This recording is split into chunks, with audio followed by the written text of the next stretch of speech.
All right, so this is just going to be a quick kind of walkthrough of what you're getting in the CRO checklist.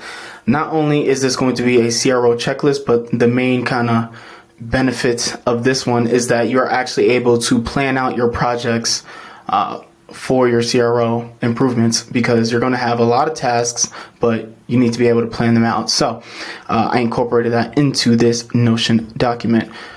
Okay, so first things first, when you duplicate the Notion document that you're going to get from a link, you're going to be prompted to this page, and there's going to be a video up here, which is going to be this exact video that I'm recording, but it's going to be above here, and it's just going to probably say, watch this first before you dive into anything. So yeah, so this is going to be where the magic happens. This is where you're prompted to first when you download it.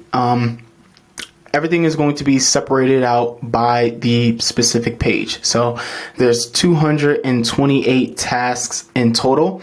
I separated them all out by the page. So you'll be able to, if you just hover your mouse over any of the pages, you'll be able to open it and just kind of give you a quick view. Yeah, so that's what happens when you open it, and then of course you can go into full view, but let's not get ahead of ourselves. So with each page, you have a certain amount of tasks that's going to be in this column, and then you'll be able to see how many tasks that you've done out of the total. So as you're going through, you'll be able to, on the left hand side, there's going to be a status column, and you'll be able to check off what you finished. And when you check that off, it'll populate here as it was done. And then in this column, it'll also populate with how much you've completed out of the total tasks. So, and then this is just the page importancy kind of hierarchy. If I were you, I would start working through the generals task first, and then the homepage, category, product, cart, checkout, and then thank you. So that is the order that I would go through. Those are usually kind of the hierarchy of what's most important, what's going to be the biggest needle mover in terms of what you improve first. So there's that aspect.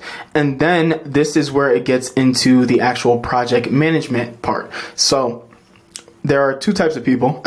There are people that just kind of set a due date for a project, and then there are people that have kind of a start date and then an end date. So I created a way for you to utilize both of those for whatever type of person you are. So me personally, I like the start and end, but if you're going to have a start and end date, because this is going to be beneficial when you're viewing the sprint view, and you can just set, so normally it's going to not have this end date flicked on, but if you just flick that on and then just select your start date, and then you can just select an end date. So for example, I'll just select the 11th. That'll enable you to have a start and end date. And then of course, if you just want a regular date, then you can select that as well. And then you also have the ability to select a reminder, and then you also have the ability to select a specific time if you want to get that granular with your due dates. And this, of course, also integrates into your Google Calendar. So if you don't just want to use this view, you can also, incorporate this into your Google Calendar, because I know people like to use that as well. So there's that aspect. And then you have your product stage, and this is going to be for your Kanban view.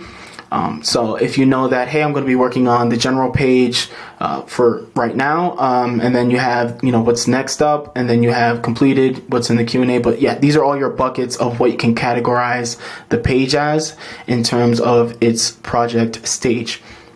So let's start getting into the views. So this is going to be the best view for people that you can use it for both if you have a start and end date, or if you just have a regular due date, but this is going to be the best view for someone that likes to just use due dates. I don't really like this view if you're going to have a start and end date, only because it starts to look really weird when you have a bunch of dates already set for all your pages, because then it just kind of overlaps each other. It just looks a little crowded. So this is the best view for someone that likes to just have a due date. Then on your Kanban view, this is for your buckets of where the project is in terms of its stage.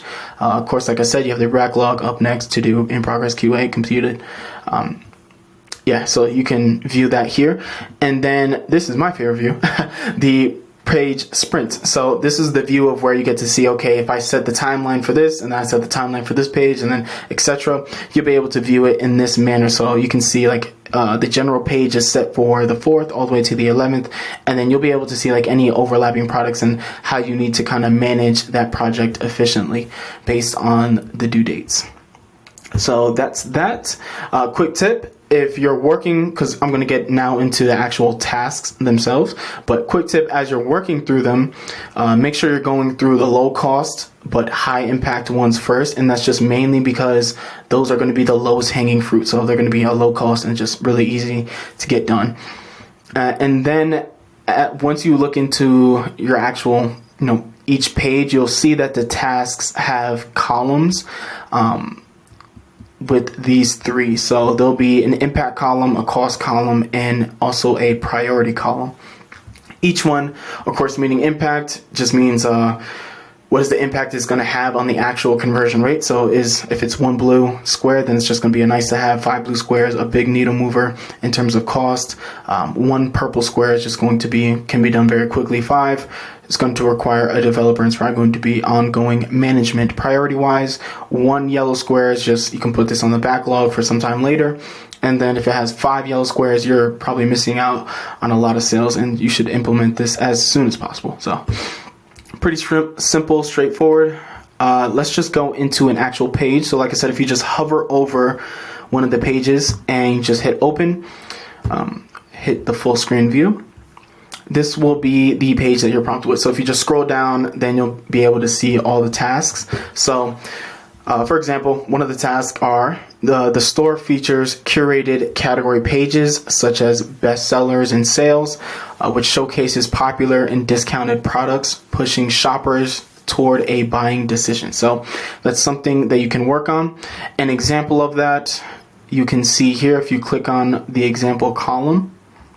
And for this one, I just basically gave you websites that you can check out yourself, and I also gave like a quick screenshot of it.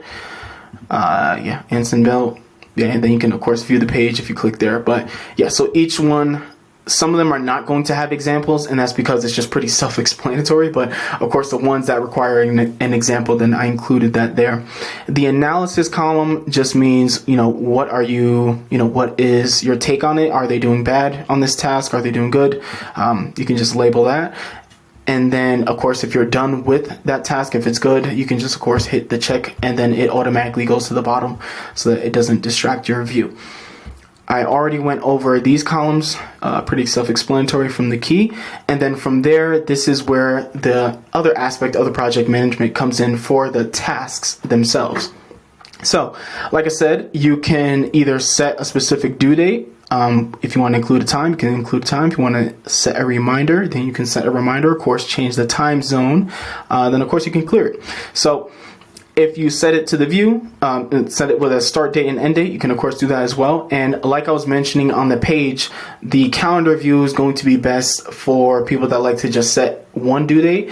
And then the sprint view is going to be best for people that like to have a start and end date. So same thing as the pages. You're going to have your Kanban view based on that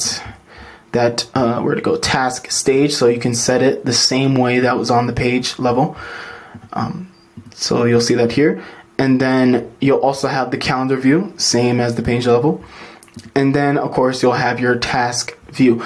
I separated this out, or I grouped it by the specific page, because as you're setting your tasks, it's easier to view all the other tasks that are also set, and that way you won't have to overlap and be like, oh, okay, I forgot I had to plan this one on this day. I don't want it to overlap with this one. So I grouped it by the actual page so that you can get basically a holistic view of all the tasks that need to be done in terms of a sprint view. So there's that. And of course, if you want, you have your filter and your sort settings here. So if you wanted to sort it by something different, then of course you can sort it by, maybe you wanted to do the lowest cost, then you can sort it by the lowest cost. And then if you wanted to filter it by anything else, then you have the ability to filter it as well. But yeah, it's fully customizable from here as well. So if you know a little bit more about Notion and you want to set up, your own automations and things like that, because I know there's even a feature to, create and view automations here. So